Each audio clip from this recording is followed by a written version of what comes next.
Okay, magandang gabi sa inyong lahat. At bago tayo magpasimula sa ating panibagong paksa, tayo po muna yumuko sa isang panalangin. Aming dakilang Diyos, Ama naming banal, maraming pagkakataon na kami nawala. At muli ngayong gabi, bubuksan namin ang aming panahon, pagkakataon na muling ibibigay namin ang aming tinig sa pamamagitan ng media ministry sa internet. At umaasa kami, Panginoon, na ang mensaheng ito makarating ito saan mang dako sa buong mundo sa mga kababayan naming mga Pilipino na walang sawang nakikinig at nagsubaybay sa ministeryong ito. Aming itatalakay ngayong ngayong gabi ang Revelation 2. Itatalakay namin ang 7 iglesia at pasimulan namin ito sa iglesia ng Ephesus. At aming pinapanalangin ang inyong pangangasiwa. Loobin mo ng inyong banal na espiritu ang siyang mangunguna. Gabayan mo ako at ganun din ang aming tagapanood.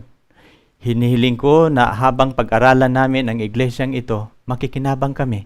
Makikinabang ang lahat na naghihintay sa inyong mga salita, na kanila itong maunawaan ang inyong ministeryo sa santuaryo at paano kayo gumagawa para sa aming kaligtasan. Salamat, Ama, sa pagdinig ninyo sa aming dalangin. Ito po'y aming hinihiling sa pangalan ng aming Panginoong Hesus. Amen. Okay, magandang gabi sa inyong lahat. At ako'y nagpapasalamat na ngayong gabi magkakasama tayo muli.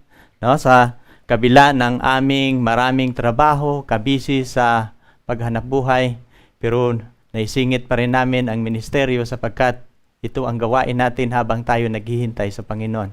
Ngayong gabi ating itatalakay ang panibagong paksa, ang Revelation 2, the Church of Ephesus.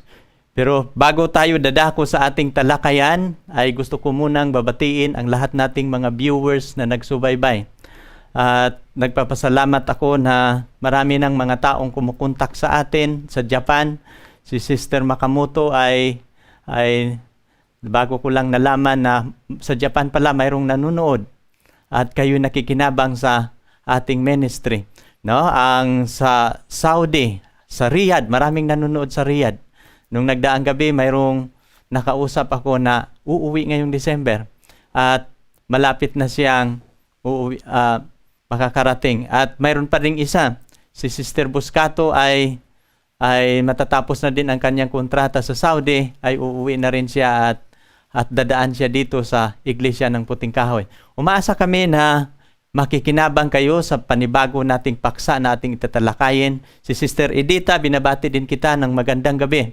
Alam ko na pag mayroon tayong mga bago na itatalakay, kayo po ay nagsubaybay, manunood palagi sa ating gagawin. At kumusta po kayo ngayong gabi? Ngayong gabi ating itatalakay ang napakagandang paksa. At gusto kong sasabihin sa inyo na ang ating pag-aaral sa Revelation, ating pag-aralan, umpisahan natin ngayong gabi ang chapter 2. Ang chapter 2 at saka 3, mayroon akong hinahandang 8 topic. No?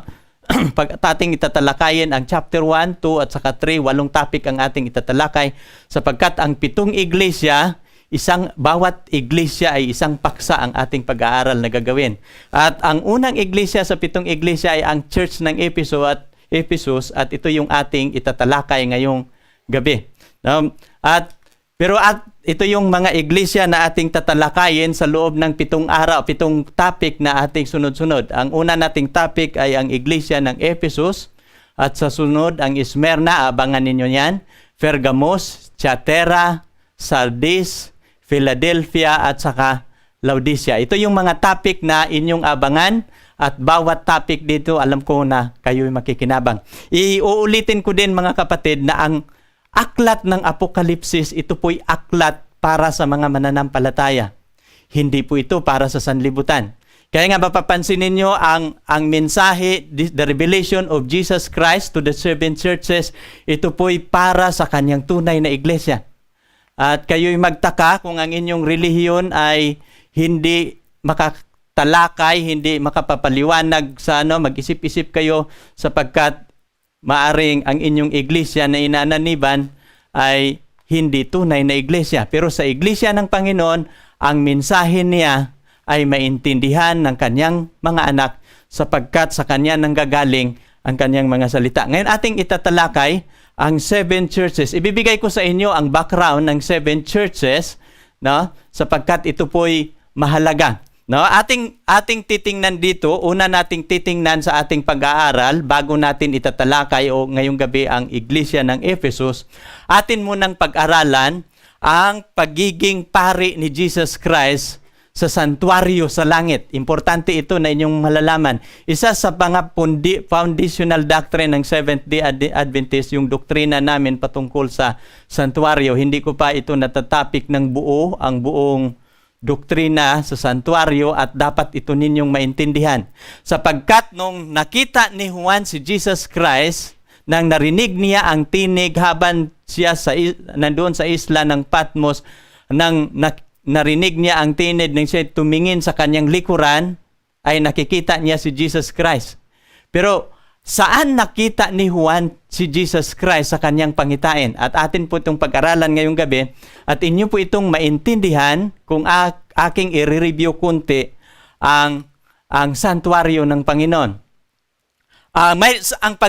Ang ministeryo ni Jesus Christ para sa mga makasalanan ay mayroon po itong 5 stages of His ministry toward the sinners. No, mayroon siyang 5 stages ng kanyang ministeryo para sa lahat ng mga makasalanan.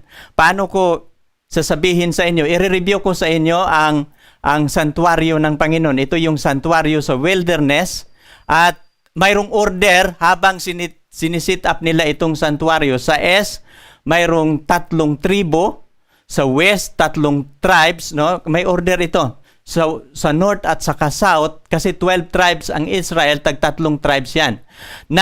At sa kalagitnaan, tinatayo ng Panginoon ang kanyang santuario. Atin itong pag-aralan sapagkat gusto kong maintindihan ninyo ang ministeryo ni Jesus Christ sa santuario sa langit. Nang nakita ni Juan si Jesus Christ, nakikita niyang naglilingkod sa santuario sa langit sa holy place. Kaya nga natin itong i-review.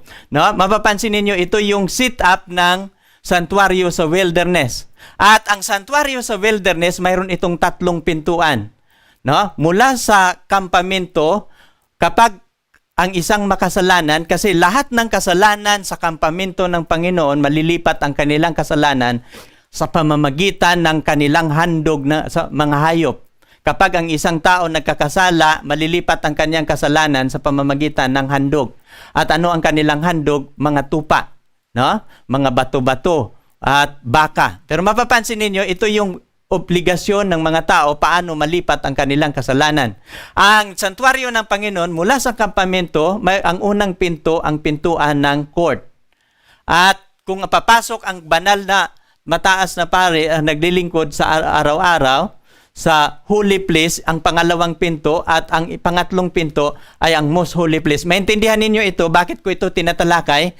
Sapagkat kapag topic natin ang paglilingkod niya sa most holy place, no? Mapapansin ninyo yung ika-6 na iglesia, mayroong pinto dyan na sit before the Philadelphia Church. At si Jesus Christ, mababago ang kanyang ministeryo mula sa holy place papunta sa most holy place. No, at ito yung ng Panginoon, no? Mapapansin ninyo, ang santuario ng Panginoon sa araw mayroong pillar of clouds at sa gabi mayroong pillar of fire.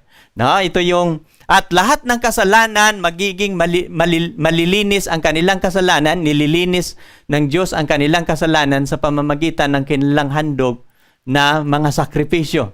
At si Jesus Christ, gusto kong ipapaliwanag ang 5 stages ang ministeryo ni Jesus Christ para sa mga makasalanan. Ang unang ministeryo ni Jesus Christ para sa mga makasalanan, si Jesus Christ dumating sa ating planeta at siya po'y naglilingkod sa camp. Now, napapansin ninyo? Ang handog ng tupa, hindi ito nagmula sa court, kundi sa camp. Kung si Jesus Christ ang nagiging handog para sa mga makasalanan, si Jesus Christ kailangan mamumuhay sa kampamento ng mga makasalanan. Kaya kapag babasahin natin yung John 1:14, and the Word was become flesh and dwelt among us. Kasi ang ating tagapagligtas mamumuhay sa kalagitnaan natin. Kasi siya ang kordero ng Panginoon na mag-alis sa kasalanan ng sanlibutan. Kaya nga si Jesus Christ kailangang mamuhay kasama sa mga makasalanan sa kampamento. Ito yung una niyang ministeryo. Pangalawa niyang ministeryo, kapag pag-aralan na natin ang santuario, kailangan si Jesus Christ magiging handog para sa mga makasalanan. Na mapapansin ninyo, ito yung ikalawa niyang ministeryo, no? Si Jesus Christ kailangang mamatay sa court ng santuario. No? Kaya nga, ang santuario sa court, dalawang bagay niyan, ang altar of incense at saka hugasan, yung laver. Na mapapansin ninyo, nang pagkatapos siya namumuhay isang perpekto sapagkat ang kautusan ng Diyos nangangailangan ng absolute perfection. So, ang ating tagapagligtas namumuhay siya sa sanlibutan kasama ang mga tao, kaya yung pangalan niya Emmanuel, God with us, sapagkat si Jesus Christ namumuhay sa kampamento. At pagkatapos niya, sa kahuli-hulihan niyang ministeryo sa lupa, kailangan siyang mamatay sa court ng santuario bilang handog para sa mga makasalanan. Kaya nga ito yung sinisimboluhan ng mga handog doon sa santuario ng Panginoon. Ay itong laver, ito yung nagsimbolo sa kanyang resurrection after death. No? Kaya nga bago siya pumasok sa holy place. Ang holy place ng santuario, ito sapagkat ito yung binabanggit ko sa inyo, pagkatapos sa hugasan, kasunod niyan ay ang 2 kwarto ng santuario, yung pagkatapos sa ministeryo niya sa lupa ay mayroon siyang ministeryo sa santuario sa langit at mag-umpisa siya sa kanyang ministeryo sa holy place. Kaya nga pagkatapos ni Jesus Christ na buhay mag-uli sa lupa, ay umakyat siya sa langit at mayroon siyang gawain sa langit. Ano ang kanyang gawain? Naglilingkod siya sa banal na dako sa santuario sa langit. At sa 1844, pumasok siya sa most holy place. No? Pero kung ating titingnan, ito yung materyales sa holy place. 3. No? Sa labas, ating nakikita kanina sa santuario ng Panginoon, 2. Yung altar o burnt offering, doon yung sinusunog ang lahat ng mga handog sa kasalanan, at yung hugasan. Pero dito sa holy place, 3 bagay ang naririto. 7 candlestick, altar of incense, at saka table of shewbread. Ito yung paglilingkod. Napapansin ninyo si Juan, nang narinig niya ang tinig, nang lumingon siya sa kanyang likuran, nakikita niya ang anak ng tao na nakatayo sa kalagitnaan ng 7 candlestick. Saan ba na parte sa santuario ang 7 candlestick? Doon sa holy place kung saan si Jesus Christ naglilingkod bilang pari doon sa langit. Kaya nga yung pari dito sa lupa, hindi yun tunay na pari, sapagkat ang tunay nating pari nung namatay si Jesus Christ, naabulis ang pagkapari sa lupa at siya na ang nagiging pari natin sa langit. Siya ang naglilingkod para sa mga makasalanan. No, at ang sunod na kwarto, ang holy place, yun yung Shekinah of glory, at ang sa kwarto na yun, ang nakalagay lang doon yung 10 Commandments of God. Kapag pag-aralan natin yung 7 trumpeta, kapag hihipa na ang 7 trumpeta, nakita ni Juan na bukas ang templo ng Diyos sa langit at nakikita niya ang kaban ng testimony. Ang kaban ng testimony, no other than 10 Commandments. No? Mapapansin ninyo sa ating pag-aaral, pag-aralan natin ang Apokalipsis, hindi pwede na wala kayong background sa santuario.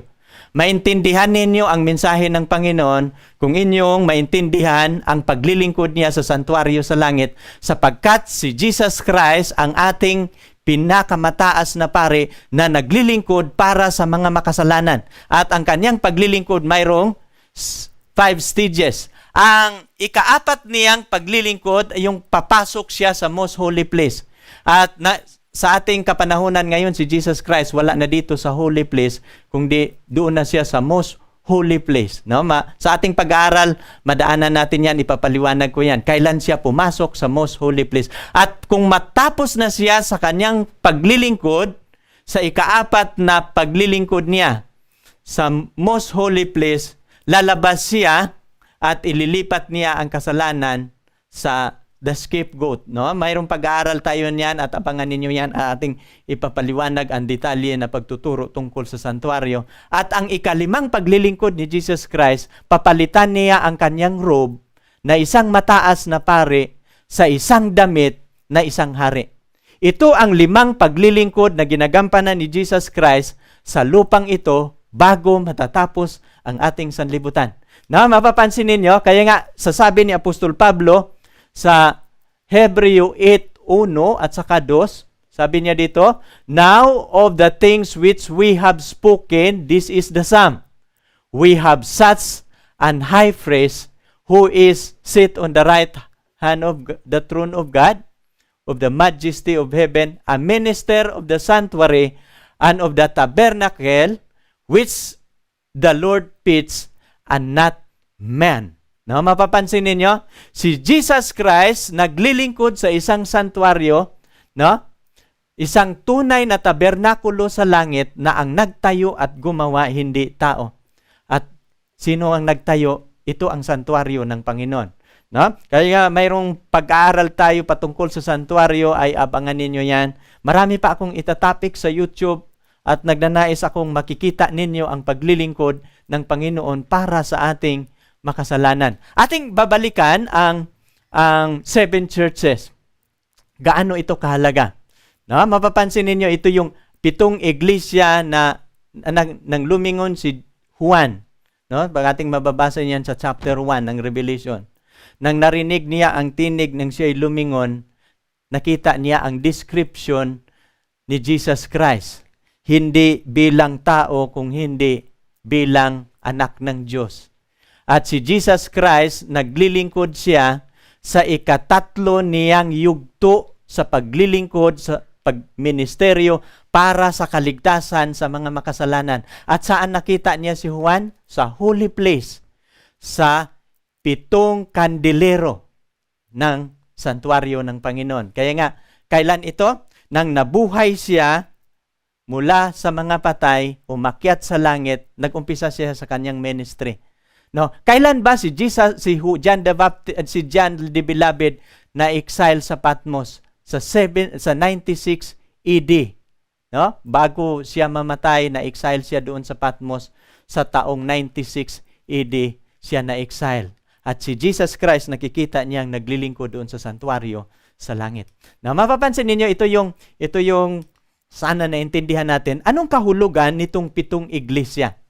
No? Itong 7 candlestick. Ano ang kahulugan nito?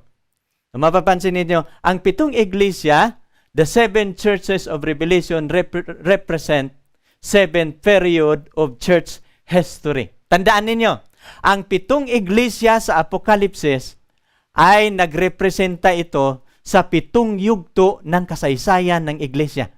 7 yugto. At kung ating napag-aralan ang aklat ng Daniel na magkatuwang, di ba? Ating napanood na ninyo yung aking turo patungkol sa Daniel, sa aklat ng Daniel. No, ating natutunan sa aklat ng Daniel ay magkatuwang. Ang chapter 2, ang katuwang niya chapter 7. No? Ang chapter 3, ang katuwang niya chapter 6. No, ang chapter 4, ang katuwang niya chapter 5. Ganon yung aklat ng Daniel. Ang Apokalipsis din ganon din. Ang 7 churches, ang katuwang din niya ay ang 7 seal. Ang 7 trumpet, ang katuwang niya ay ang 7 plagues. Kaya nga, yun yung mga magkakatuwang na mga kapitulo sa Apokalipsis. Ang chapter 13, ang katuwang naman niya, chapter 17. No? Ang chapter 14, ang katuwang naman niya, chapter 18. Ganon ang pagkadisenyo sa aklat ng Apokalipsis. Magkapareho ang kanilang format sa aklat ng Daniel. No? Kaya nga, atin nang natutunan, ang 7 iglesia, ang 7 kandilero, nagrepresent ito unto a 7th period of church history. No? Ang ating pag-aralan ngayong gabi ay ang iglesia ng Ephesus. At ang mga taon, kasi 7 period ito, no, hinati ko ito sa 7 yugto ng kasaysayan. Ang iglesia sa New Testament, nag-umpisa ito sa 31 AD. At ito yung, church age, no? Ito yung mga taon ng iglesia ng Efeso. Mula 31 AD natatapos ang kasaysayan sa iglesia ng Efeso sa 100 AD, kung saan doon namatay o doon naglilingkod si John sa 96 sa Patmos at hindi na nalalaman kung anong taon namatay si Juan, was around that time. Ito yung kasaysayan sa iglesia ng Efeso. No? Ang Smyrna naman, hinati natin ito at abangan ninyo ito. Ang pangalawa kong topic patungkol sa Smyrna, mula 100 AD, natatapos ang kasaysayan ng Smyrna sa 323 AD. Ito yung mga church age sa aklat ng Apokalipsis. Ang ikatatlong iglesia, ang Pergamos, mula 324 AD, natatapos ito sa 538 AD. At abangan ninyo ito kasapagkat maintindihan ninyo ito pag ating itatalakay ito isa-isa. At ang Tiatira, mula 38 AD, natatapos naman siya sa 517. No? At ang kasunod na iglesia, ang Sardes, mula 1517, at natatapos naman ito sa 1755. At ang ika-anim na iglesia, ang Philadelphia, ay nag-umpisa siya sa 1755, natatapos siya sa 1844. At ang Laodicea, ang kahulugan sa iglesia ang Laodicea ay the judging of the people. This is the judgment time. No? At dito pumasok si Jesus Christ sa ika-apat niyang ministeryo para sa mga makasalanan sa most holy place. Kaya nga, maintindihan ninyo yan, kailan pumapasok si Jesus Christ sa ika-apat niyang yugto sa paglilingkod sa santuario sa langit. Nag-umpisa ang kanyang paglilingkod sa ika-apat sa 1844 at paglalabas siya dyan, papalitan na niya ang kanyang kasuotan bilang pari papunta sa pagiging hari at magaganap na ang second coming. Kung ating pag-aralan ang kaating kapanahunan ngayon, malapit na tayo sa katapusan. Sapagkat ang panahon kung saan tayo nabubuhay ngayon, nasa huling iglesia na tayo sa kasaysayan. Babalikan ko sa inyo ang 7 churches. Ang 7 churches, ano yon? Represent the 7 period of church history. At ang number 7 sa propesya ay ang number 7, pag magbanggit ang Biblia ng number 7, that signifies perfection. Mula sa pasimula, kapag matatapos niyan, matatapos na ang kasaysayan ng iglesia. Kung ating titingnan ngayon kung saan na tayo sa kasaysayan sa 7 iglesia, nasa panghuli na tayo sa Laodicea. At kung matatapos ang kasaysayan ng iglesia, darating na si Jesus Christ. Ganun kalapit ang ating panahon, kaibigan. Kaya nga, malapit na si Jesus Christ na dumating. Ngayon ating pag-aralan ngayong gabi ang iglesia ng Ephesus. Ang kahulugan sa pangalang Ephesus, ang kahulugan niya ay it means desirable. No? Desirable ang ibig sabihin sa salitang Ephesus. No? Kung ating pag-aralan, mamaya ating pag-aralan ang lokasyon, yung Greek geographical location yung location ng Ephesus, napakagandang syudad. No? Siya ang pinakasentro, isang probinsya sa Roma, isang probinsya sa Roma na kung saan nagiging sentro sa Asia Minor, sa kasaysayan ng Romance province sa Asia Minor. No? At ating mapapansin sa pag-aaral sa ating topic ngayon patungkol sa Ephesus, no? The Epistle to the 7 churches, kung si Jesus Christ, kasi ang aklat ng Apokalipsis, ito po'y aklat mismo ni Jesus Christ na kanyang ipinasulat kay Juan at binibigay niya ito sa 7 iglesia. Ang ibig sabihin, si Jesus Christ, this is a personal letter given by Jesus Christ to His churches. No, mapapansin ninyo, kapag si Jesus Christ ang sumulat o nagpapasulat sa aklat ng Apokalipsis, ating mapapansin na mayroon itong mayroong order ang pagkasulat. No? Mayroon siyang order at organize. Isang organisadong sulat at mayroong order. At aking napapansin, ang format sa aklat ng Ephesus, yung 7 churches, ito yung nagiging format niya. Kung inyong papansinin ang aklat, ang 7 churches, ito yung kanyang format. Ang unang pagkasulat Sa bawat iglesia, inyong mapapansin na mayroong greetings na ginagawa si Jesus Christ. Tapos, identification. Paano niya pinikilala ang kanyang sarili, no? Na pinagmulan ng sulat, no? Sino ang nagpadala ng sulat? Mayroong greetings, then i-identify niya ang kanyang sarili, then pinapakita niya kung ano ang kondisyon ng iglesia na kanyang pinadalhan ng sulat. At kasunod, kanyang pinakita ang problema. Ano ba ang problema nitong iglesia? At kasunod sa problema, ating mapapansin ang kanyang counsel. Bawat iglesia, iba-ibang uri ng problema, ngunit bawat problema mayroong solusyon.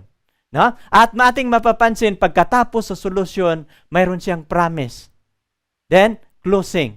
No? Sa ating pagtatalakay dito sa format na ating napag-aralan o napapansin sa aklat ng 7 iglesia, magkabaliktad minsan ang closing at saka promise. Minsan mayroong mga iglesia na closing muna, then after the closing of his letter, then the promise. No? Pero ngayon ang ating pag-aaral, una ang closing, then the promise of Jesus Christ.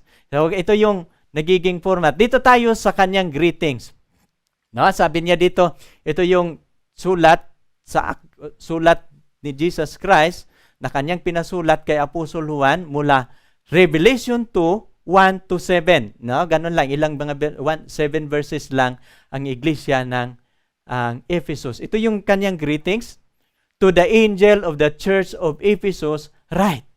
No? Ito yung greetings ni Jesus Christ. To the angels, to the church of Ephesus, isulat mo ito. No? At mapapansin ninyo, ito yung kanyang pagpasulat. Ito yung geographical location sa 7 churches. Ang una nating pag-aralan, inyong makikita ang susunod nating talakayan. Hindi ko lang alam kung kailan ko maitatapik uli ang Smyrna, pero pagsikapan ko na ngayong linggo, maitatapik ko kaagad ang iglesia ng Smyrna. No? Bawat tuldok sa lokasyon ng Asia Minor, ito yung Asia Minor, kung saan naroroon ang 7 iglesia. Maraming iglesia sa Asia Minor, sa totoo lang. At si Apostol Pablo ang naglilingkod dito karamihan. Sila ni ibang mga apostol. Pero mapapansin ninyo, 7 iglesia ang pinipili ni Jesus Christ at bawat iglesia iba-iba ang problema. Iba-iba ang kanilang kalagayan. At ginagawa ito, pinili ito ng Panginoon sapagkat nakikita din niya ang kasaysayan ng iglesia na iba-iba ang kanilang problema, iba-iba ang kanilang kalagayan, at ibang-iba din ang kanilang karanasan. At ating mapag-aralan ito ngayon, ito yung geographical location ng Ephesus. Ang Ephesus, mayroon siyang harbor, ito yung harbor ng Ephesus na lahat ng mga sasakyang pandagat. No, bago diyan, ito yung ito yung Ephesus na nakikita natin sa Aegean Sea at malapit siya sa karagatan.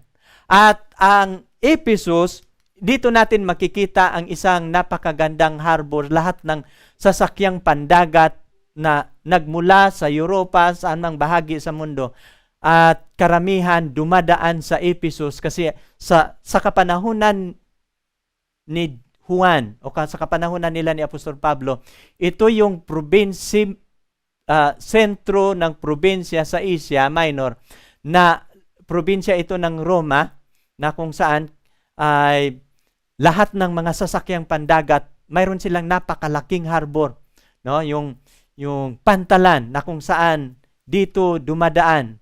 At ang siyudad ng Ephesus, this is the desirable city, napakagandang siyudad dito. Lahat ng mga tao gustong pumupunta dito, dadaan, mamasyal sapagkat nagiging pasyalan sa kanilang kapanahonan ang lugar ng Ephesus. Sa Ephesus, dito din natin makikita ang templo ni Diana, no? Sentro din ng pagan worship ang Ephesus. At sa lugar ng Ephesus, dito natin makikita ang isang goddess, no, na tinatawag siyang the goddess Diana, no? At ito si Diana, pinaniwalaan ito ng mga Grigo na siya ay nagmula sa langit. Na mapapansin ninyo ang imahen ng rebulto ni Diana. siya po'y isang babae na maraming suso. At pinaniwalaan nila na si Diana was a mother of God. Ha? At mapapansin ninyo, yung idea na si Mary na nagiging mother of God, dito nila kinuha ang kanilang paniniwala sa Efeso, sa church sa lugar ng Efeso. Na mapapansin ninyo, si Diana ay dito din tinatawag ito si Diana na goddess of fertility.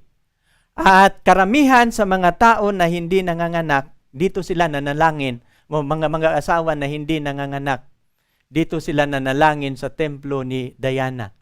At iilan dito pinapraktis nila na makipagtalik sa kanilang asawa sa harapan ng rebulto na ni Diana. Kaya mapapansin ninyo, pero si Pablo na naglilingkod din niya dito. So, ito yung the temple, pero yung templo ni Diana ay sinira ito sa taong 356 sa panahon na mayroong dalawang templo na tinayo. Dalawang templo ang itinayo sa lugar na ito, templo ni Diana, at ang unang templo ay nawasak ito sapagkat nasunog, at ang pagkasunog niya ay down to the ground when Alexander the Great was born, at nangyayari ito sa 356 BC. No? At kung ating titingnan ang templo ni Diana, kung gaano kalaki, pinakasentro sa pagsasamba sa mga rebulto, sapagkat mga Grigo ang nakatira dito sa Ephesus. At ito yung laki ng templo ni Diana, 442 feet long. Kung inyong pag-aralan gaano kalaki ang templo ni Diana sa lugar ng Ephesus, 442 feet long. Ganyan kalaki. At ang kanya namang wide ay 225 wide. No? Ay hindi lang ako. At sa templo na ito, mayroong 171 pillars, no? And 66 feet high, 7 feet diameter, at made of marble. At ang marble na gawa dito sa templo ni Diana, magkakaibang kulay. Mayroong yellow, blue, red, at saka white. No? Kung titingnan ninyo, napakaganda. At may halong ginto ang pagkayari sa templo ni Diana. Kaya nang dumating si Apostol Pablo, at alam niyo si Apostol Pablo, naglilingkod siya dito bilang misyonero, sapagkat ang mga paglilingkod ni Apostol Pablo sa kanyang missionary journey ay karamihan mga buwan lang, taon. Pero sa kasaysayan, sa ministeryo ni Apostol Pablo, si Pablo dito naglilingkod ng mahabang panahon, sapagkat mula 52 BC o 52 AD hanggang 55 AD, si Pablo naglilingkod dito sa iglesia ng Efeso. Na mapapansin ninyo, but when they found out that he was a Jew, all with one voice cried out for 2 hours, Great is Diana of Ephesians. Na mapapansin ninyo sa pag-aralan ninyo yung Acts 19 at saka 20, ito yung mga panahon na si Apostol Pablo naglilingkod sa Efeso, at habang siya naglilingkod, ang mga tao sumisigaw, dakila, no? Great is Diana of Ephesians, sapagkat dito natin masusumpungan ang goddess ng mga ni Diana na bilang goddess, isang Diyos-Diyusan, isang babaeng Diyos-Diyusan na dinadakila nila. Ating nakikita itong theater, no? At alam ninyo ang mga tao, ito yung remain ng mga theater kung saan ito yung sentro ng kanilang mga kasayahan sa kanilang kapanahunan. Dito nila sinasamba at ang kanilang mga Diyos-Diyusan, at dito din nila pinapanood ang kanilang mga kasayahan. At mayroon itong 25,000 ang makakaupo sa teatrong ito. At ito yung mga remain na ngayon. Pero ang lugar na ito ng Efeso ay sira na ito ngayon. Ito ang library sa Efeso na pinagawa ni Isus, no? At ito naman ang templo ng mga hidden gods. Ito yung mga remain ngayon sa lugar ng Ephesus. At ngunit ano na lang ito? Sa mga remain na lang, no? At sa kasaysayan, no, nang dumating si Apostol Pablo doon, mayroon ng mga mananampalataya. At alam ninyo, ang mga mananampalataya na nasumpungan ni Apostol Pablo na mga tapat, si Aquila at si Priscilla. Ito yung mag-asawa na naglilingkod sa lugar ng Efeso. At ang unang misyonero na dumating dito ay hindi si Apostol Pablo. Ang unang misyonary na nangangaral dito si Apolos. Si Apolos, si Apolos sa kasaysayan, siya po isang dynamic speaker. Kaya nga nahati, nang dumating si Apostol Pablo, nang nangaral siya sa Efeso, nahati ang mga tao sa lugar na yan. Mayroong mga tao na ang kanilang idol sa pangangaral ay si Apolos. Kasi si Apolos magaling na mangangaral. Kung mayroong dynamic, pag ikukumpara ninyo si Pablo at si Apolos, Apolos was a dynamic speaker than Paul. Pero sa kasaysayan, kaya nga nang dumating si Pablo sa Efeso, mababasa ninyo yan sa Acts 19, mayroon na siyang nakikita doon ng mga mananampalataya. Pero napapansin ni Apostol Pablo na ang mga mananampalataya sa Efeso hindi nabubuhusan sa banal na espiritu. No? Sabi ni Apostol Pablo, pagbabasahin ninyo yung Gawa 19, natanggap ba ninyo ang Espiritu Santo nang kayo'y binabautismuhan? Pero sabi ng mga mananampalataya doon, mga iilan na mga mananampalataya, hindi nga namin alam kung mayroong espiritu. So kaya nga, binabautismuhan sila uli ni Apostol Pablo at pinatungan ang kanilang mga kamay, saka na nila natanggap ang banal na Espiritu Santo. Kaya nga ito yun si Apostol Pablo. Nagtanong si Apostol Pablo sa mga mananampalataya sa Efeso, nang kayo'y binabautismuhan, natatanggap ba ninyo ang banal na Espiritu Santo? Sabi nila, hindi. Mapapansin ninyo, at hindi lang si Apostol Pablo ang naglilingkod siya doon mula 52 AD hanggang 55. At sa kasaysayan ng missionary journey ni Apostol Pablo, ito ang pinakatagal na panahon na kanyang ginugugol sa isang lugar. At nananatili siya doon sa loob ng 3 taon. At pag-alis niya, kanyang sinusulatan si Timoteo na magiging bishop sa Efeso at siya ang nagiging kahalili. Si Timoteo naglilingkod din doon bilang isang obispo. No? At hindi lang si Timoteo ang naglilingkod doon, pati si Juan. Nang siya po'y nakabalik mula sa Patmos, siya po'y naglilingkod sa Efeso at siya po'y nagiging ministro doon. Naglilingkod siya doon bilang pastor sa iglesia.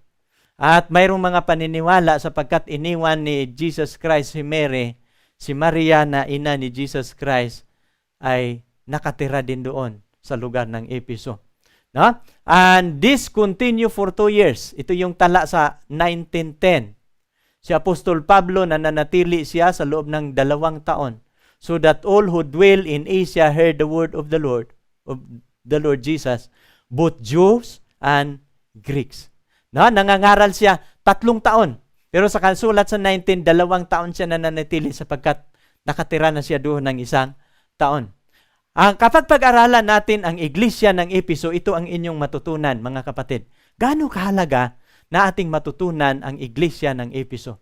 Kapag ating pag-aralan ang iglesia ng Efeso, 3 bagay ang 3 application in the messages of the 7 churches. Una, ang ating matutunan to the local church.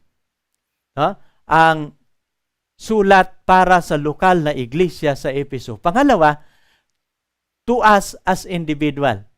Maraming mga pastor, mga nag-aaral ng theology, sabi nila, hindi na natin pag-ukulan ng pansin ang iglesia ng Ephesus sapagkat sa church age, mula 31 to 100 AD, natatapos na yan, obsolete na yan. Pero hindi yan. Ang iglesia ng Ephesus, magagamit natin ngayon sa ating kapanahunan. Alam niyo kung bakit? Bakit ko ito nasasabi? Sapagkat ganito yon. Ang sulat ni Apostol Pablo sa New Testament, mayroon pong 13 ka mga books. Mula sa aklat ng Roma hanggang sa kay Tito, ang aklat na nasulat ni Apostol Pablo, mayroong 13 mga aklat. Mula Roma, Corinto, Timoteo hanggang Epeso hanggang sa Tito, mapapansin ninyo, mayroon pong 13 mga sulat. 4 diyan ay mayroong personal letter niya. Mayroong personal letter. Ang siyam ay mga sulat niya para sa iglesia.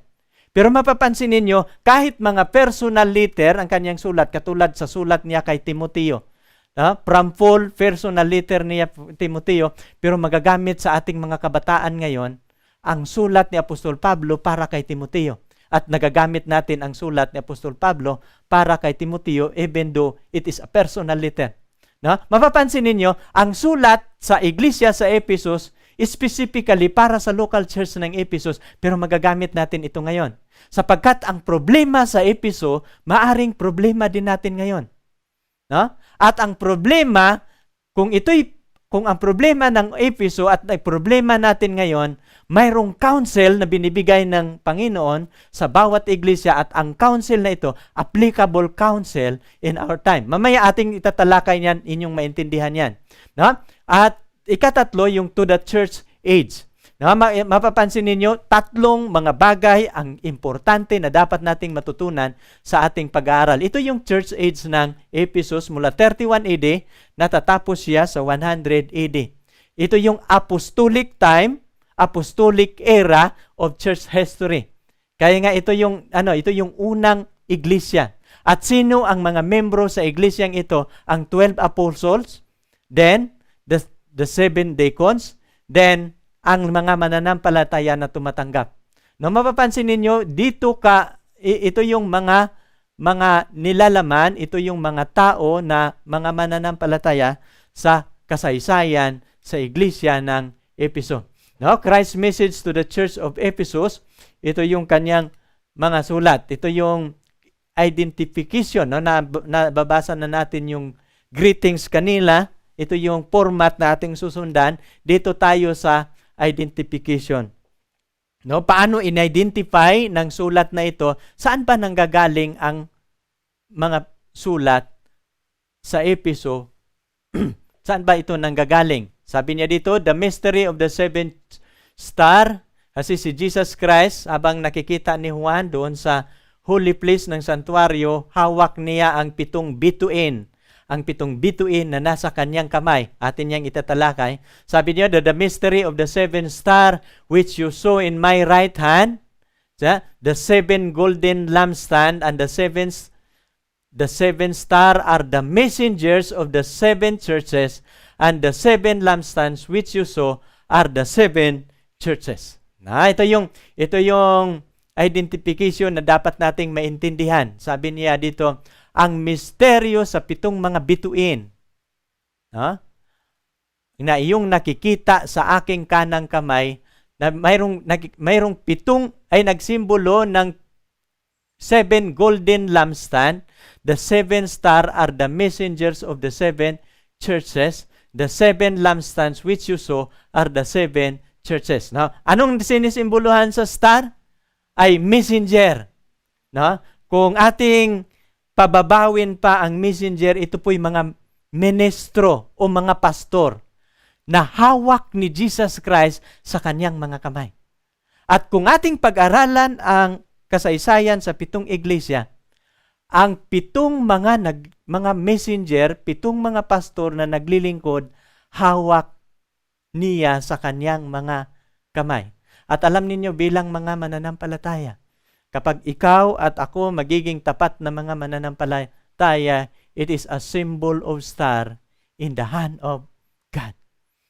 Ganon tayo kahalaga sa kamay ng Panginoon. Sabi niya dito, mapapansin ba ninyo yung candlestick? Hindi sinasabi na candle na mayroong ilawan. Bakit ilawan? Sino ang sinisimboluhan ng ilawan? 7 churches. Ang yung 7 churches? Churches means people. Ang ilawan, hindi sinasabing candle na mayroong sapagkat tayo ay walang liwanag. By nature, tayo ay nagsimbolo lamang ng isang kandilero, wala tayong ilawan. At alam ninyo, sino ang ilawan sa kandilero? No? Ang Diyos ay nagbuhos sa atin ng banal na Espiritu. Binubuhusan niya ang kandilero ng langis upang ang kandilero umiilaw. At alam ninyo, ang ilaw, kung saan ito nanggagaling? Through the power of the Holy Spirit. Kaya nga, tayo walang liwanag sa ating sarili. Ang liwanag nagmula sa Diyos. At dadaloy itong liwanag sa pamamagitan ng ministeryo naman ng banal na Espiritu sa ating buhay. Na mapapansin ninyo, ito ang natutunan natin.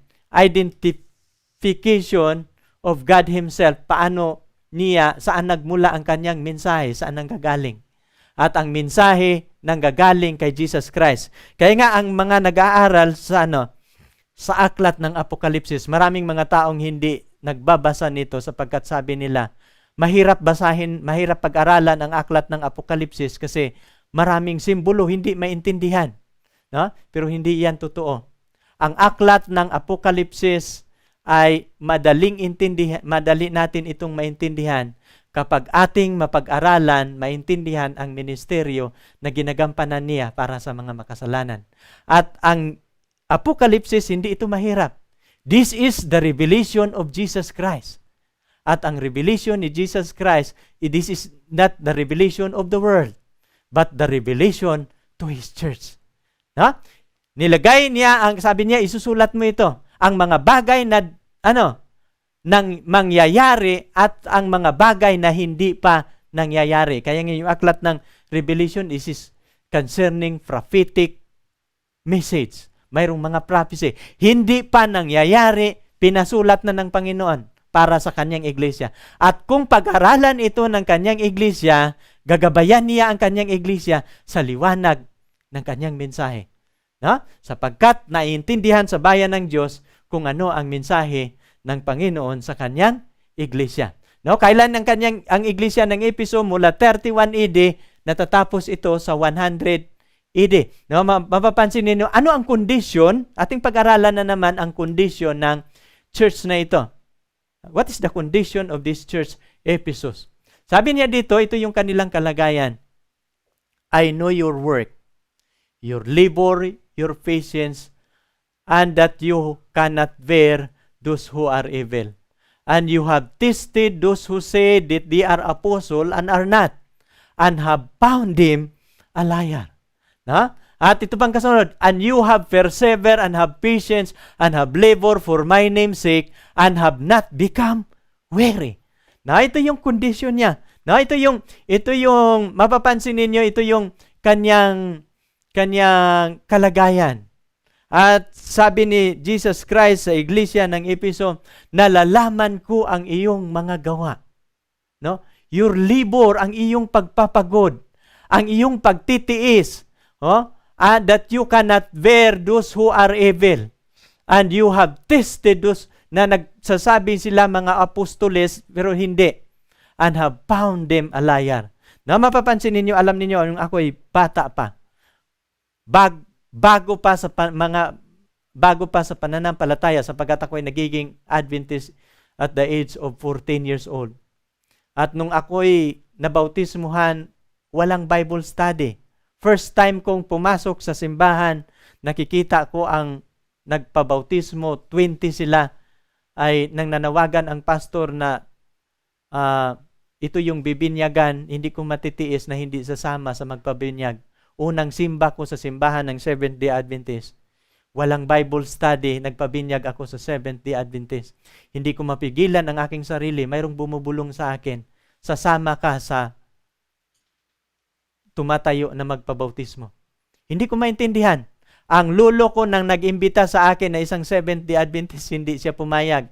Sabi niya, mga Seventh-day Adventist, bago sila bibinyagan, mayroong Bible study. Ikaw hindi ka na Bible studyhan. Paano mangyayari yan? Pero sabi ko, pagkatapos ng aking bautismo, Bible studyhan mo ako. Pero alam mo, plano lahat ng Panginoon. Sa araw ng aking pagdalo sa simbahan ng Seventh-day Adventist, God has a plan. Pinipili na niya ako upang mangangaral. At naintindihan ko ito nung ako'y lumago ng lumago sa pananampalataya. Isang elder ng iglesia nangangasiwa. Nang nalaman niya ako walang Bible study, sabi niya, John, ako ang mag-Bible study sa iyo. Yung lolo ko na nangako na mag-Bible study, hindi natupad yon. Pero there was an elder, faithful elder of the church. At alam ninyo, yung elder na ito, dito ako natuto sa mga Bible study. Nang umuwi ako sa Mindanao, patay na siya. Pero maraming bagay akong natutunan sa kanya. Nakikita ko siya paano siya gumagawa. At minsan sa kanyang Bible study, nakikita ko ang kanyang luha tumutulo. Mayroon siyang passion for the sinners to be saved. At natutunan ko yun sa kanya. At isang linggo, isang araw, kinukumit niya sa Panginoon. No, nagtatrabaho siya 5 araw lang para sa kanyang sarili. Isang araw, Sabat sa pagsamba. Isang araw, Bible study sa Panginoon. At doon ako nakakuha ng mga technique how to Bible study bago ako nag-aral ng theology sa Mountain View College. Ngayon ating pag-aral, ito yung kasaysayan. I know your work. I know your labor. Your patience. Ito ang iglesia ng Efeso. At alam niyo napakaganda kung tayo'y mag-commit ng gawain. Isang gawain para sa Panginoon. Ako'y hindi pastor sapagkat frustrated theology ako. Hindi nakatapos sa pagiging pastor. Pero ano ang aking natutunan, pananagutan ko sa Panginoon? Nag-commit ako ng isang panahon. Kahit ako'y tricycle driver sa kapanahunan ngayon. Pero mayroong panahon na uupo ako gagawa ng mga PowerPoint para makapag-preach sa camera para makaabot sa buong mundo. Ito ang gawain natin sa Panginoon. Mayroong mga, I know your work, I know your labor, your patience, you cannot bear those who are evil. Maraming mga nagtuturo ng mali. Pero sa lugar ng Efeso, hindi nila pinapahintulutan na ang mali papasok sa kanyang iglesia. You have tested those who say that they are apostles and are not. No? Mayroong mga ngaral, pero well protected ang iglesia ng Efeso. At nasusumpungan nilang mga liar pala. Mayroong mga liar na mga apostol. You have persevered, you have patient, have labored for my name's sake, and not become weary. Ang iglesia ng Efeso, mayroon silang magandang kaugalian na sila po'y hindi napapagod sa kanilang gawain. No? Sabi ng Panginoon. Kaya nga, ito yung, ano ang kanilang kalagayan? Ito yung kalagayan nila. They guarded carefully the church against evil. Ibig sabihin, sa kanilang paggawa, sa kanilang pagpagod, sa kapanahunan ng iglesyang ito, ang mga alagad, ang 12 alagad, si Apostol Pablo, sila yung mga nangangasiwa na mga ministro sa kapanahunan ito, yung church age sa panahon na ito, ay kanilang they guarded carefully for the church against evil men. No impurity was harbor in this church, nor would tolerate false teachers. No, mapapansin niyo, kaya nga maingat sila, walang mga false teachers na makapagturo sa loob ng kanilang iglesia. No, mapapansin niyo sa sulat ni Apostol Pablo sa Gawa 20. Ito yung kanyang sulat dito sa Gawa 20. 19 at saka 20, tandaan niyo si Pablo sa Efeso. For I know this, that after my departure, savage worlds will come in among you, not sparing the flock. Sabi niya dito, pagkatapos kung aalis, alam ko na mayroong mga mabangis na mga wolves na lalabas mula sa inyo at walang awa sa mga kawan. No? Also from among yourself, men will arise speaking perverse things to draw away the disciple after themselves. Alam ni Apostol Pablo, among you, may mga Kristiyano na mga mapagkunwari at magsalita ng kabaliktaran. At alam niyo, ito yung mga warning na ginagawa ni Apostol Pablo sa iglesyang ito. Sapagkat sa iglesyang ito, iniingatan nila ito na walang magtuturo ng mali. Walang mga false teachers na mga makapasok. Well guarded ang iglesia ng Ephesus. I have shown you in every way by laboring like this that you must support the weak. Remember the word of the Lord. Jesus that He said, it is more blessed to give than to receive. No? It is more blessed to give than to receive. Na mapapansin ninyo, ito yung bilin ni Apostol Pablo. No? I have shown you in every way by laboring like this that you must support the weak. Ito yung bilin niya sa kanyang sa mga iglesia ng Efeso. Ito yung bilin ko sa inyo. Suportaan ninyo ang mga mahihina. Ito yung gawain nila. No? Tandaan ninyo ang bilin ni Jesus Christ. Mapalad, no? Ang magbibigay kaysa tatanggap. No? Ating nalalaman ang kanyang kondisyon. Yun yung kanyang kondisyon, napakaganda. Ating pag-aralan kasunod, ano naman ang problema sa iglesia ng Efeso? Ito yung problema sa mapapansin ninyo, ito yung format paano niya itinuturo ang sulat niya papunta sa mga sulat ni Jesus Christ papunta sa 7 iglesia. Ating pag-aralan ang problema sa iglesia ng Efeso. Nevertheless, I have this against you that you have left your first love. Bagamat maingat sila sa kanilang paglilingkod, well-guarded ang mga katuruan na hindi makapasok ang mga false teachers sa iglesia ng Efeso, ito yung puna. Ito yung problema na nakikita ni Jesus Christ sa iglesyang ito. No? Mula 31 AD hanggang 100 AD, ito yung kasaysayan ng kanilang iglesia. Nevertheless, I have this against you, that you have left your first love. Iniwanan nila ang dati nilang pagmamahal sa Diyos. At nang tinitingnan ko sa sulat ni Ellen G. White, paano ba tumatalikod sila sa kanilang pagmamahal sa Diyos? How this church na forsaken their first love? No? Paano ba nila tinalikuran ang kanilang pag-ibig sa Panginoon? At kung inyong babasahin yung gawa, aklat ng mga gawa mula, kung hindi ako magkakamali, yung 5 at saka 6 o 7 ng gawa, mayroong problema sa iglesia niyan. Anong problema nila? Ay kasi lahat ng mga nangangailangan pinaglingkuran ng mga alagad. So mayroon silang ginagawang mga collection para tulong. Kaya nga, yung mga iglesia na pinaglingkuran ni Apostol Pablo, nagkukolek sila ng mga mga offering. No, para dadalhin nila sa Jerusalem, sapagkat ang Jerusalem ito yung center sa kanilang pangangasiwa sa paglilingkod sa iglesia. Doon nila binibigay, doon nila tinatambak ang mga tulong, at mula sa Jerusalem ibabalik na naman nila sa mga nangangailangan. Pero napapansin ninyo, sa iglesia ng Efeso, mayroong malaking problema. No? At ito yung sulat ni Ellen G. White sa Acts of the Apostles, page 88, paragraph 1. Thus it came to pass that as the disciple were multiplied, habang dumadami ang mga mananampalataya, the enemy succeeded in arousing suspicions in some of those had formerly in the habit of looking with jealousy in their brethren in the faith, of finding fault with their spiritual leader. Na mapapansin ninyo, habang dumadami ang mga mananampalataya, ay si Satanas gumagawa ng paraan paano sila magkakaroon ng problema.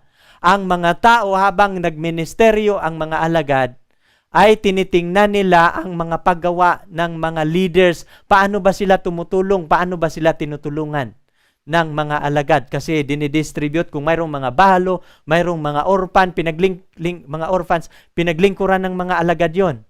Binibigyan ang mga walang pagkain, pinagbibigyan yung walang mga bahay, ng mga bahay, pinaglingkuran nila habang lumalago ang iglesia. At mayroong mga mananampalataya na nagkakaroon ng jealousy, no?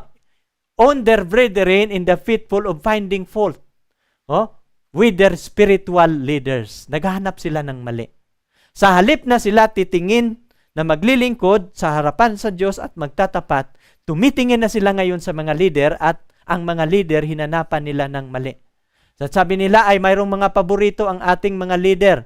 No, ang mga Grecian Hebreo ay mga yung mga Greeks ay may mga pabor doon sa mga Hebreo. Ang mga Greeks ay yung mga distribution ay hindi patas.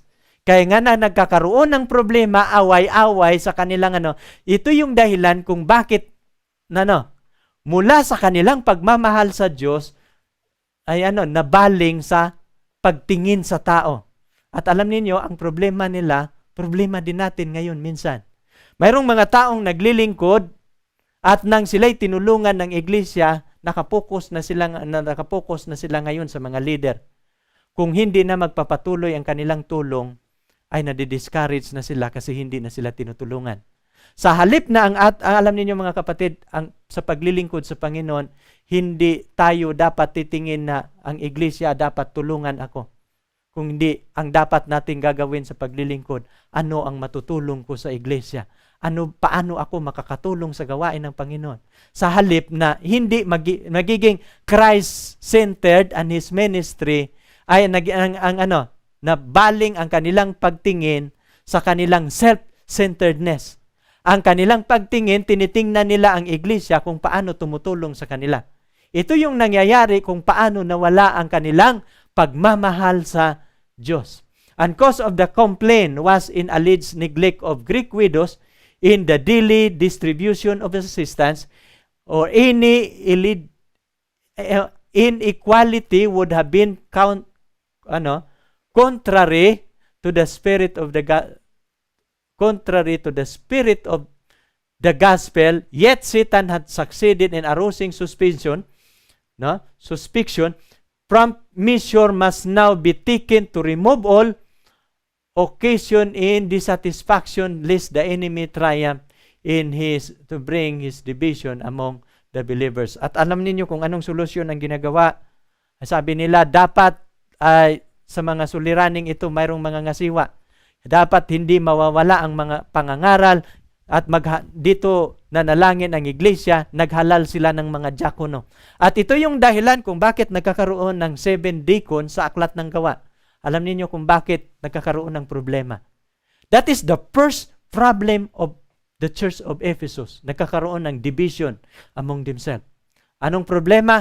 Kasi yung kanilang nag-iisip sila na hindi patas ang pagtulong sa kanila. Na mapapansin ninyo, they have forsaken their first love. Ito yung problema sa iglesia ng anong solusyon? Ating pag-aralan ngayon ang solusyon. Ano ang problema sa iglesia ng Efeso?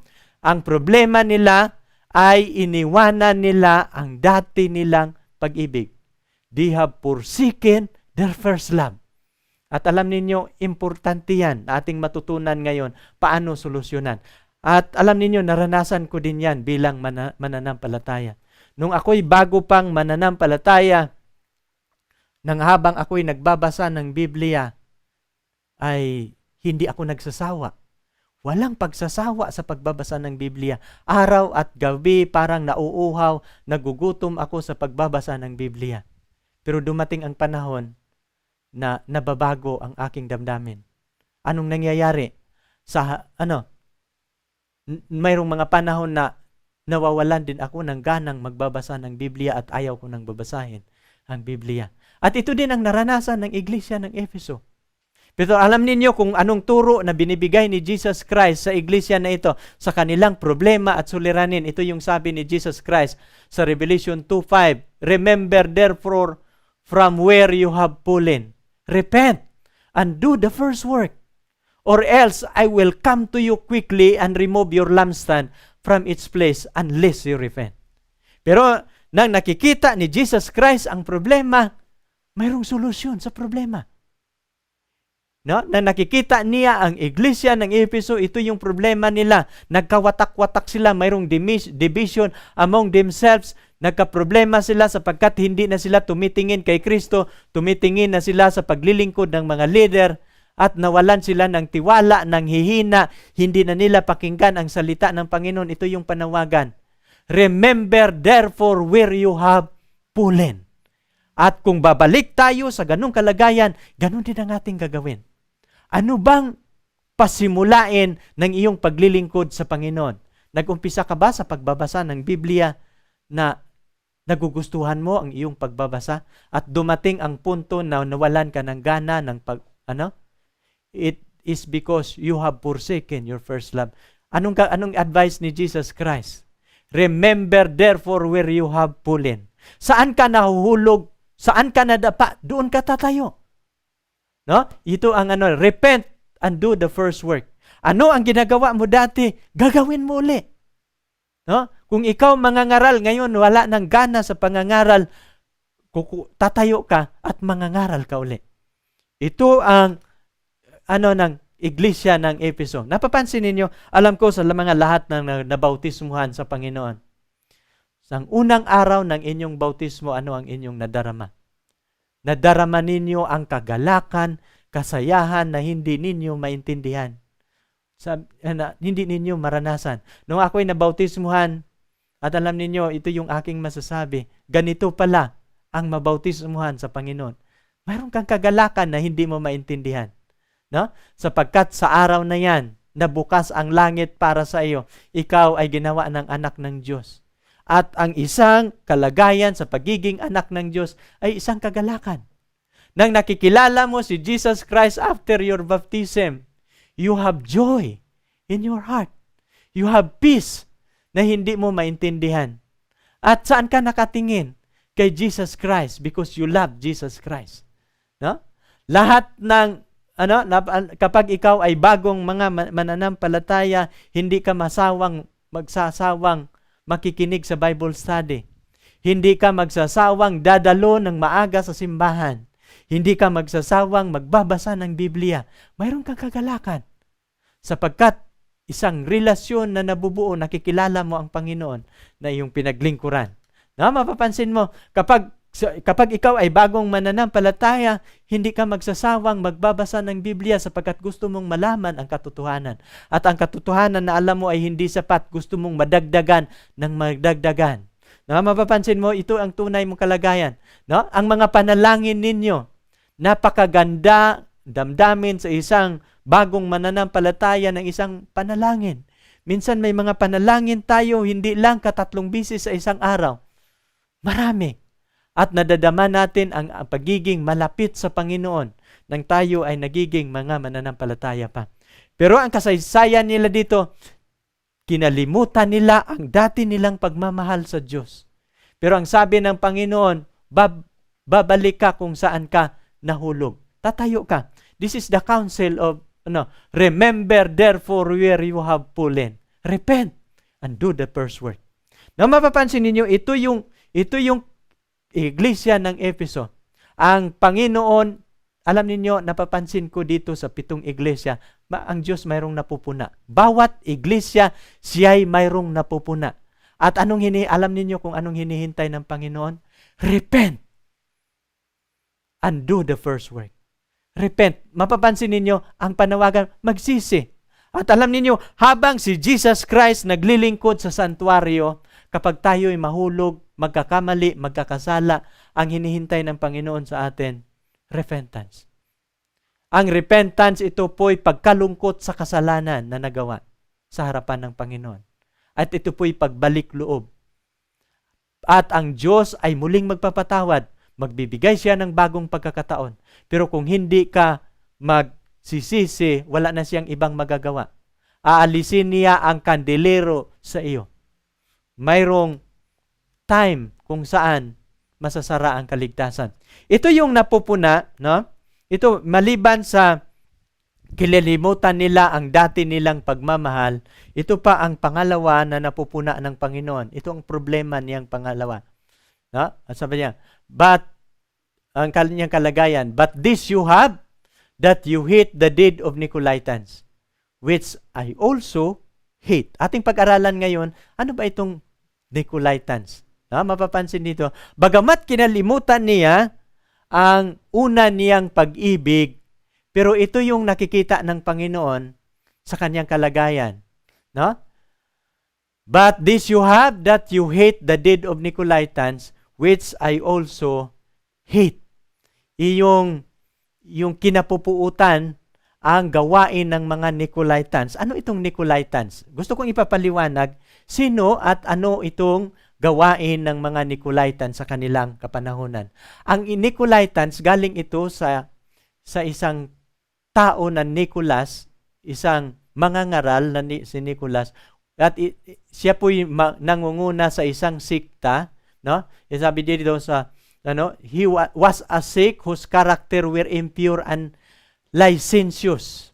Ito yung definition na binibigay sa komentary ng hinanap ko ang kung ano itong Nicolaitans. Isang sikta ito ng relihiyon na ang karakter ng relihiyong ito impure at saka licentious ang pagkatawag. Nang tinitingnan ko sa dictionary, ano itong licentious?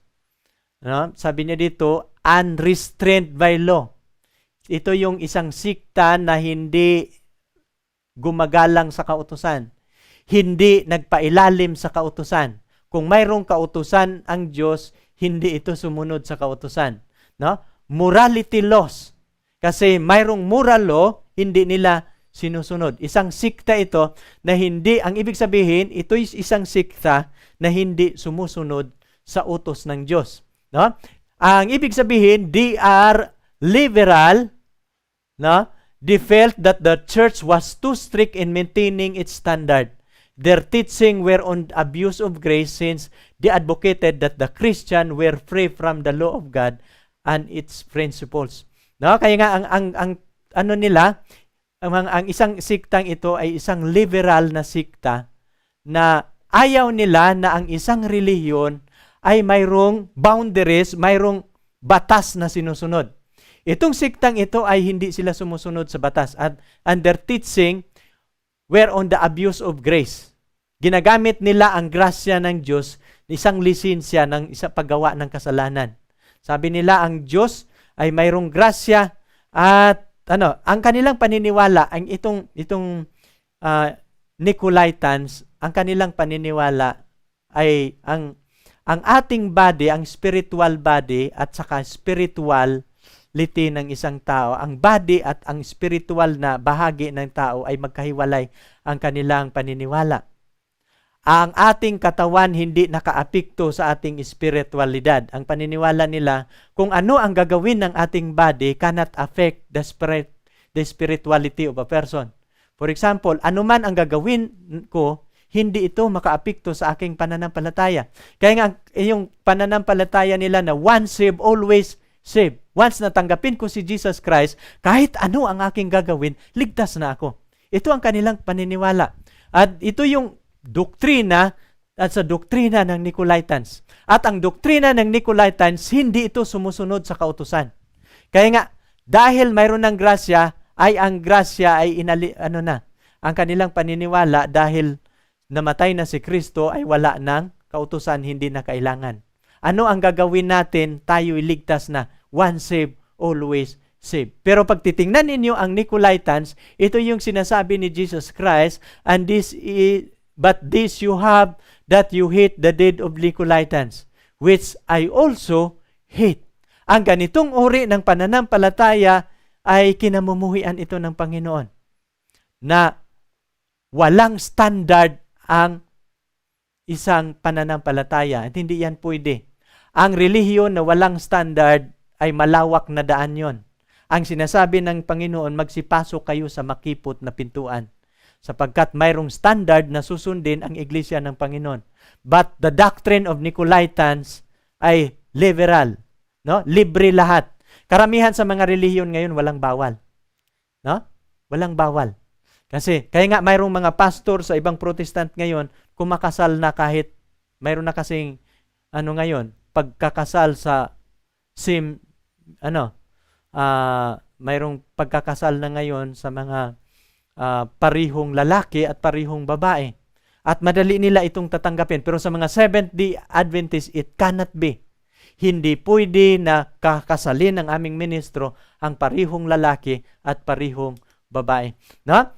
Sabi niya dito, kasunod, kaya nga mapapansin ninyo, ang Nicolaitans hindi na nila sinunod ang Ten Commandments law. Pero pag ating titingnan si Jesus Christ, hindi na ba mahalaga ang Ten Commandments? Do not think that I have come to destroy the law of the prophets or the prophets.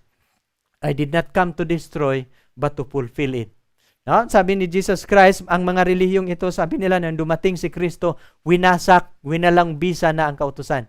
Pero si Jesus Christ, kapag ating tatanungin, nang namatay siya para sa kasalanan, nawala ba ang kautusan? No? Do not think, huwag kayong mag-iisip na inalis or destroy ang mga law at the prophets. I did not come to destroy, but to fulfill. At ito sa 18, for as surely I say to you, till heaven and earth pass away, one jot or one little, will by no means pass from the law, till all is fulfilled. Dapat ba nating susundin? Dapat ba nating tuparin? Walang kahit tuldok o kama ang mawawala. Hanggang ang lahat ay matupad. Sa bayan niya, kailangan masunod pa rin ang kautusan. Mapapansin ninyo ating dito tayo sa closing niya. Sa kanyang promise. Ito yung closing niya. He who has an ear, let him hear what the Spirit says to the churches. Ito yung panghuli niya, yung pang-closing niya na pananalita sa iglesia ng Efeso. Malapit na tayong matapos. Ito yung panghuli. Sino yung mayroong pakinig ay makinig what the Spirit says to the churches. Sabi niya, atin ang natutunan, atin ang nalalaman ang mensahe ng Panginoon sa iglesia ng Ephesus. Ang kanilang problema, ang solusyon ng kanilang problema. Ang kanilang magandang ginagawa ng kung saan natutuwa ang Panginoon. At dito yung panghuli, sino yung may pandinig, makinig sa sinasabi ng Espiritu sa mga iglesia. Mapapansin ninyo, ating nakikita ang order mula greetings, identification, condition, problem, counsel, at closing, and the last one, the promise. Ano ang promise ng Panginoon sa iglesia ng Efeso? Ito yung kanyang promise. To him who overcome, I will give to eat from the tree of life, which is in the midst of the paradise of God. Sabi ng Panginoon, mula 31 AD hanggang 100 AD. Ito yung church age. Ito yung mga panahon kung saan ang iglesia ng Efeso, ang mensahe ng Panginoon patungkol sa kasaysayan sa iglesia ng Efeso. Yan ang sabi ng Panginoon sa lahat, to him who overcome. Mapapansin ninyo, personal. To any individual ang promise ng Panginoon. Sa Kanya na magtatagumpay. Hindi niya sinasabing sa kanila.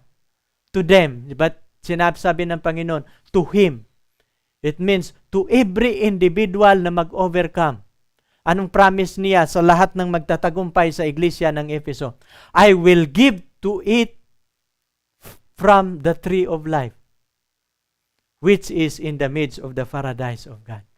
Sabi niya, I will give to it from the tree of life. Pakakainin ka niya sa tree of life. Na saan matusumpungan ang tree of life? In the midst of paradise. Mamaya ating pag-aralan ang tree of life sapagkat ito yung tree of life. At alam ninyo, ang tree of life natin ngayon, bagamat hindi pa tayo nakarating sa pangako ng Panginoon. At alam ninyo, ang pangako ng Panginoon, kailan ito ibibigay ng Panginoon? Sa iglesia ng Efeso na magtatagumpay, papakainin sila ng bunga ng kahoy ng buhay na nasa kalagitnaan ng paraiso ng Panginoon. Sa ating kapanahunan ngayon, mayroon na ring tree of life na ating makakain araw-araw. Ano itong tree of life natin ngayon? Sabi niya, pagbabasahin natin yung John 6:63.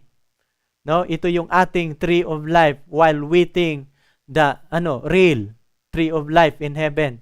Habang tayo naghihintay sa pangako ng Panginoon na matanggap natin, mangyayari sa ating buhay, pwede din tayong magkakaroon ng tree of life sa ating kapanahunan ngayon. Saan tayo makakakain sa bunga ng punong kahoy ng buhay. Ang mga pahina ng inyong Biblia is a symbolize the tree of life. Ating mababasa ito sa 6:63. The words that I speak to you are spirit, and they are life. Mapapansin ninyo, ang mga salita ng Panginoon na inyong pag-aralan araw-araw. Ang Biblia na inyong babasahin. Ang Biblia na inyong mapapakinggan sa pamamagitan ng bibig ng mga ngaral. Ito'y tree of life. Ito'y magbibigay ng buhay sa inyong spiritual na pagkatao. At ito yung inyong pagkaing spiritual. At dito natin isusustain ang ating spiritual na pagkain araw-araw hanggang tayo'y magtatagumpay sa langit na bayan. At kung darating si Jesus Christ, lahat ng magtatagumpay sa iglesia ng Efeso mula 31 AD hanggang 100 AD ay pahintulutan ng Panginoon, Ito yung pangako niya sa iglesia ng Efeso. Papakainin sila sa kahoy ng buhay, no? Na ang kahoy ng buhay na makikita sa kalagitnaan sa paraiso ng Panginoon. No? Kung ating babasahin ang Revelation 22 verse 2, patungkol ito sa tree of life na the promise of God. In the middle of the street and on the either side of the river. Saan yan nilalagay ang tree of life? Kung inyong pag-aralan doon sa Garden of Eden, nasa kalagitnaan ang tree of life. Tree of knowledge and tree of life in the midst of the Garden of Eden sa Genesis. Pero sa langit na bayan, ilalagay din niya sa kalagitnaan ang tree of life. In the middle of the street and of the either side of the river, the tree of life which bore 12 fruits, each tree yielding its fruit, kailan? Every month. The leaves of the tree were for the healing of the nation. Mapapansin ninyo, ang tree of life, kailan ito, ilang bisis ito mamumunga sa isang buwan at ilang klaseng bunga mayroon ito. No? Mayroong mamumunga siya 12, which bore 12 fruits each tree. No? Bawat punong kahoy, 12 kinds of fruits. No? Mayroong mangga, mayroong avocado, mayroong lahat ng 12 kinds. Every month mamumunga ito. No, mapapansin ninyo, bakit every month mamumunga? Kasi every month kakainin natin ang tree of life. Every month kakainin natin kasi every month mamumunga. Pagkatapos niya mahinog, kakainin. Tapos mamumunga na naman siya uli. At the end of the month, kakainin na naman ng mga banal. Ito yung magsusustain sa ating immortality. Nang ginawa niya ang tao ang magsusustain sa ating immortality, hindi internal ang ating immortality. Ang ating immortality ay external na kalagayan. At ito'y magsusustain sa atin ang tree of life ng Panginoon sa kalagitnaan ng kanyang paraiso. No? Kailan ito mamumunga? Bawat buwan. At ang mga dahon nito ay panggagaling sa lahat ng mga bansa. The healing of the nation. No? Bakit healing? Not healing of the sickness. Healing of the nation. Magkakaiba ang ating lingwahe, magiging isang lingwahe na lang. Magkakaiba ang ating rasa, ang ating height. No? Alam niyo kapag mabubuhay si Adan, sa lahat ng mga maliligtas, magugulat si Adan, ang mga tao ay 5 feet, si Adan ay 14 feet. No? Kaya nga pagtingin ni Adan sa atin, unano tayo. Pero kapag ang dahon nito magiging healing of the nation, kapag nangdoon na tayo sa langit, ang dahon magiging kagalingan, ang ating height tataas din. Ha? Kaya nga ito yung panghuli natin. At kailan mangyayari ang ating pagtitipon at pagkain ng bunga ng kahoy ng buhay na pangako ng Panginoon sa iglesia ng Efeso? And it shall come to pass that from new moon to another, and from one Sabbath to another, all flesh shall come to worship before me. Thus saith the Lord. Mapapansin ninyo, 2 bisis ang ating pag-iipon, mayroong lingguhan na pag-iipon. No? At sa bagong langit at bagong lupa na lilikhain ng Panginoon, doon na ang pangako ng Panginoon matitikman natin. From new moon to another. Sa isang buwan at sa panibagong buwan. Ano ito? Monthly ang pagbubunga ng kahoy ng buhay. Kakain tayo.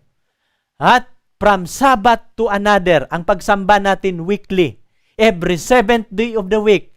At ito yung Sabbath na weekly ngayon, 7 araw, ang pagsamba natin sa Panginoon. Mayroong mga nagsasabi yung Sabbath ay pahinga yan. Hindi yun pahinga. Pagsambayan sa harapan ng Panginoon sa bagong langit at bagong lupa. Kung sasamba ka doon ng weekly sa bagong langit at bagong lupa, bakit hindi ka sasamba ngayon weekly? No? At pagbabasahin mo yung Levitico 23, yun? A holy convocation, a holy gathering, holy convocation.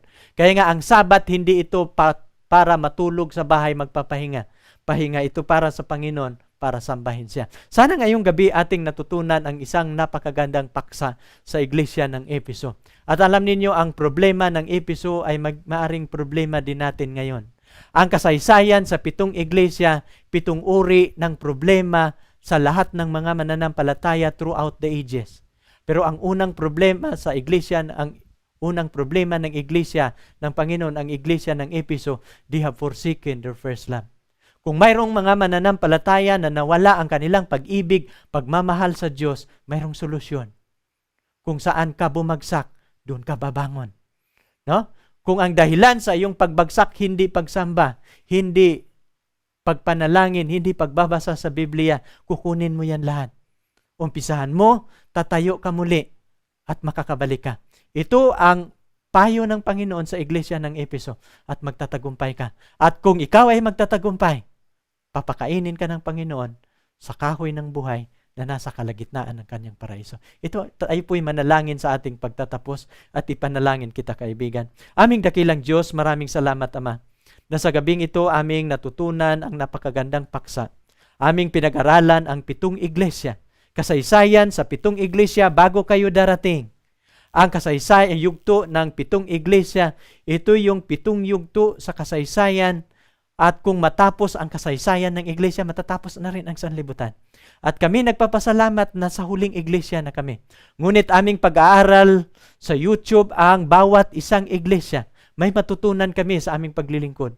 At aming hinihiling ang inyong pangangasiwaan kami. Tutulungan ninyo kami na habang kayo naglilingkod sa santuario para sa mga makasalanan, kami din sa sanlibutang ito maglalapit sa iyo sa santuario na inyong pinaglingkuran. Ilapit namin ang aming kalagayan. Anuman ang aming kalagayan, hindi namin ito mababago sa aming sarili. Ngunit kami mayroong mapupuntahan. Ikaw na naglilingkod sa inyong santuario. Pangasiwaan ninyo, Ama, ang aming buhay. Ipagkaloob ninyo sa amin ang inyong tulong. Ang inyong gabay sa pamamagitan ng banal na Espiritu. Tulungan ninyo ang bawat isang nanunood na sila ay magiging tunay ninyong mga anak.